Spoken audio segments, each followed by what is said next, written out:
Surat international airport પર Surat crime બ્રાન્ચે કાર્યવાહી કરી છે. પોલીસે કરોડ રૂપિયાના હાઇબ્રિડ ગાંજાનો જથ્થો ઝડપી પાડી આંતરરાષ્ટ્રીય ડ્રગ રેકેટનો પર્દાફાશ કર્યો છે. આ ઓપરેશનમાં મુખ્ય આરોપી ચેન્નઈ, તમિલનાડુથી ઝડપાયો છે, જ્યારે અન્ય 3 આરોપીઓની પણ ધરપકડ કરવામાં આવી છે. ડીસીપી ક્રાઇમ બ્રાન્ચ ભાવેશ રોજિયાના જણાવ્યા અનુસાર આ સફળ કાર્યવાહી ગુજરાત સરકારની ડ્રગ્સ મુક્ત ગુજરાત અને ઝીરો ટોલરન્સ નીતિ હેઠળ કરવામાં આવી છે.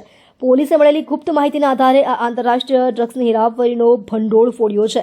હાલમાં આરોપીઓને કસ્ટડીમાં લઈ વધુ પૂછપરછ કરવામાં આવી રહી છે. પોલીસનું કહેવું છે કે આ રેકેટ સાથે સંકળાયેલા અન્ય લોકો સાથે વિશે પણ માહિતી મેળવવામાં આવી રહી છે અને આગળની કાર્યવાહી ચાલુ રાખવામાં આવશે. તારીખ 22/12/2025ના રોજ સુરત ક્રાઇમ બ્રાન્ચ દ્વારા સુરતના ઇન્ટરનેશનલ એરપોર્ટ ઉપર બેંકોકથી સુરત એર ઇન્ડિયા એક્સપ્રેસની ફ્લાઇટ આવતી હતી. એમાં 2 પેસેન્જર છે, મોહમ્મદ ઇકબાલ અને અહેમદ ખાન ઉર્ફ સન ઓફ નિયામત ખાન અને રાશિયા કપૂર.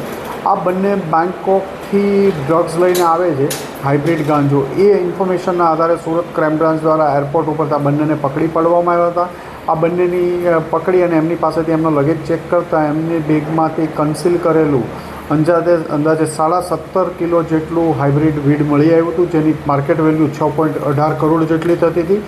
આ બંને ઉપરાંત આ જે મુદ્દામાલ છે આ બંને બેંકોકથી લાવ્યા હતા અને એ બહાર સુરત એરપોર્ટ ઉપરથી જ તામિલનાડુનો એક થમીમ ઉર્ફે તમીમ ઇબ્રાહિમ અંસારી, જે કાંચીપુરમ તામિલનાડુનો છે, એને આપવાનો હતો અને એ લેવા માટે બહાર આવ્યો છે. એ ઇન્ફોર્મેશનના આધારે ક્રાઇમ બ્રાન્ચની ટીમે બહારથી થમીમ અથવા તમીમ અંસારીને પણ પકડી પાડ્યો. આ ત્રણેય તામિલનાડુના રહેવાસી હતા.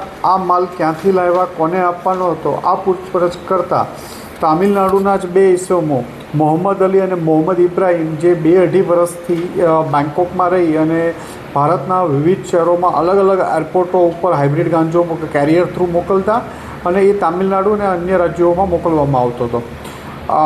આમની પૂછપરછ દરમિયાન આ માલ આગળ થાનાગની ઉર્ફે શાહજા, જે ચેન્નઈ તામિલનાડુમાં રહે છે, એને ત્યાં આપવાનો હતો. અહીંથી તમીમ લઈ અને સુરત એરપોર્ટથી રિસીવ કરી અને ત્યાં આપવાનો હતો. સુરત ક્રાઇમ બ્રાન્ચની ટીમે થાનાગની ઉર્ફે શાહજાને આઈડેન્ટિફાઈ કરી અને એને ત્યાંથી ચેન્નઈથી પકડી પાડ્યો છે અને તેના ટ્રાન્ઝિટ રિમાન્ડ લઈ અહીંયા લાવી એની વધુ પૂછપરછ ચાલુ છે.